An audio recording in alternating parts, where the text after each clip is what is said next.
Isang napakagandang hapon po sa inyong lahat. Narito ko ngayon para sa update ng mga lotto result ng PCSO. Kaya naman, ihanda na ang inyong mga ticket para sa ating 2pm lotto draw ng 2D Lotto at 3D Lotto ngayong araw. Huwag na nating patagalin pa. Here's our lotto result. For 2D Lotto, the winning numbers are 31 and 24. In exact order.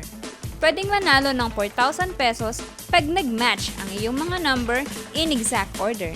2,000 pesos naman para sa Rambolito System Play. Para naman sa 3D Lotto, the winning numbers are 3, 8, and 9. In exact order. Pwedeng manalo ng 4,500 pesos pag nag-match ang iyong mga number in exact order. 750 to 1,500 pesos naman para sa Rambolito System Play. Para naman sa may mga STL ticket, kaninang 10:30 AM STL Departmentalized Draw for Visayas excluding Guimaras, Negros Occidental, and Bacolod City, here's the winning number.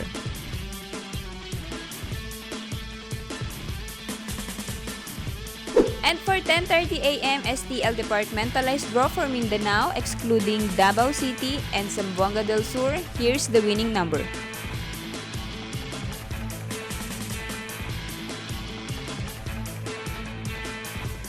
Po ay babala sa ating mga lotto players. Ang lotto ay live na binobola kaya wala pong nakakaalam ng mga number na lalabas. Huwag pong magpapaloko sa mga nagsasabing alam nila ang lalabas sa game at sa authorized outlet lamang bumili ng ticket bago ang draw. Para maklaim ang inyong prize, pumunta lang sa authorized lotto outlet pag nanalo ka ng umabot sa 20 to 10,000 pesos. For more than 10,000 to 300,000 ang panalo nyo, sa PCSO branch na pinakamalapit sa inyong lugar, pwedeng i-claim ang prize with 2 valid IDs. At kapag ikaw naman ang jackpot winner, i-present ang iyong ticket with 2 valid ID sa PCSO main office located at Shaw Boulevard, Mandaluyong City.